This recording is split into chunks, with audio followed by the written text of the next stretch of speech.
மகிழ்ச்சியின் சத்தம் வழங்கும் அனுதின தேவமன்னா.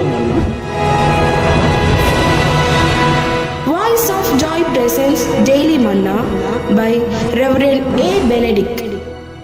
Praise the Lord. God loves you so much.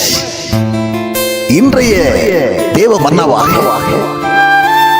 29ஆம் சங்கீதத்தினுடைய 2ஆம் வசனத்தை நாம் வாசிப்போம்.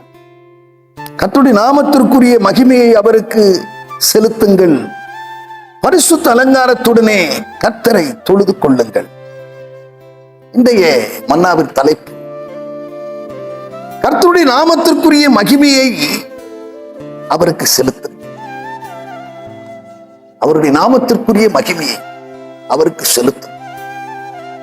வேதம் சொல்லுகிறது 1 கொரிந்தியரின் புத்தகத்திலே 10ஆம் அதிகாரம் 31ஆம் வசனம், நீங்கள் புசித்தாலும் குடித்தாலும் எதை செய்தாலும் தேவநாமத்துக்கென்று, தேவநாம மகிமைக்கென்று செய்யுங்கள் என்று வேதம் சொல்லுகிறது.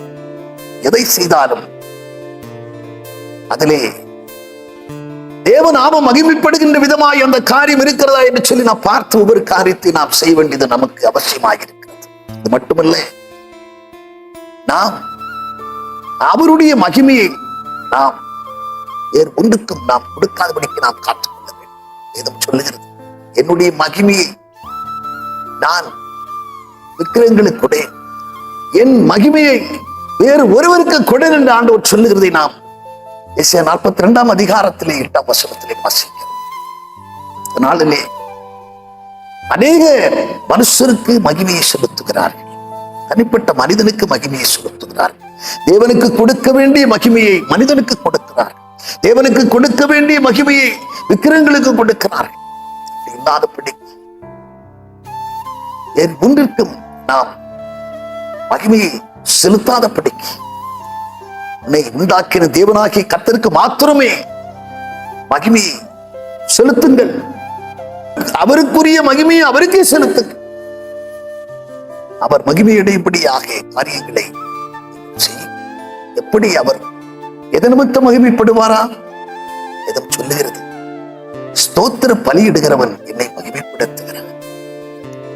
சங்கீதம் 50ஆம் அதிகாரத்திலே 23ஆம் வசனம் சொல்லுகிறது, ஸ்தோத்திர பலியிடுகிறவன் என்னை மகிமைப்படுத்துகிறான். எப்பெல்லாம் ஸ்தோத்திரம் பண்ணுகிறோம் போதெல்லாம் அவரை நாம் மகிமைப்படுத்தும், போதெல்லாம் அவரை மகிமைப்படுத்துவோம். அன்பான தேவச்சனமே, இது மாத்திரமல்ல, உங்களுடைய ஆவி ஆத்துமா சரீரத்தினாலே அவரை நீங்கள் மகிமைப்படுத்தும். ஆவி ஆத்துமா சரீரம் பரிசுத்தம் உள்ளதாக இருக்கும் என்று சொன்னார். வேதம் சொல்லுகிறது, கிரயத்துக்கு கொள்ளப்பட்டீர்களே, நீங்கள் அவரால் விலை கொடுத்து வாங்கப்பட்டீர்களே, எனவே அவருக்கு உடையவர்களாகிய நீங்கள் உங்கள் சரீரத்தினாலும் உங்களுடைய ஆவியினாலும் அவரை மகிமைப்படுத்தும். எப்படி மகிமைப்படுத்த முடியும்?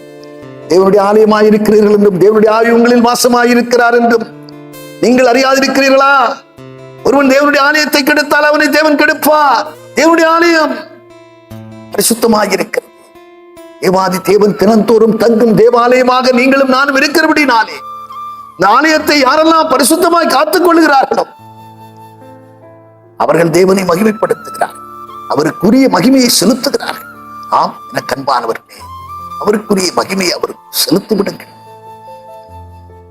அவருடைய விலையேறப்பட்ட ரத்தத்தினாலே நீங்கள் மீட்கப்பட்டீர்கள். பொன்னினாலும் வெள்ளினாலும் அல்ல, அதை காட்டிலும் விலையேறப்பட்ட அவருடைய ரத்தத்தினாலே அவர் உங்களை கிரயமாக்கி கொண்டிருக்கிறதுனாலே, அவரால் விலை கொடுத்து வாங்கப்பட்ட தேவ பிள்ளைகளாகிய நீங்கள் பரிசுத்தமாய் காத்துக் கொள்ளுங்கள். அவரை மகிமைப்படுத்துங்கள். மனிதனுக்கு மகிமை செலுத்தாதபடி, வேறு எந்த ஒரு பொருளுக்கு மகிமை செலுத்தாதபடி, விக்கிரகத்துக்கு மகிமை செலுத்தாதபடி, படைத்த நாசியில உனக்குள்ளே சுவாசத்தை ஊதி இருக்கிற தேவாதி தேவனுக்கு உரிய மகிமையை செலுத்துங்கள். நிச்சயம் அவர் உங்களிலே மகிமைப்படுவார். நாம் ஜெபம்.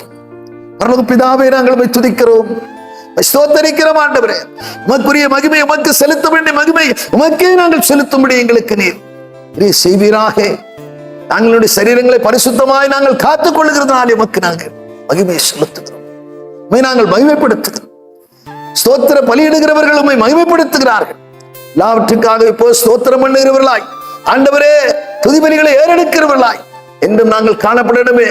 எங்களை ஆண்டவரே ஸ்தோத்திரப்பா, எங்களை ஆண்டவரே அந்த வழியாக வழிநடத்த வேண்டும் என்று கருத்தில் எங்களை அர்ப்பணித்து ஜெபிக்கிறோம். இயேசு கிறிஸ்துவின் மூலம் ஜெபிக்கிறோம் நல்ல பிதாவே, ஆமென்.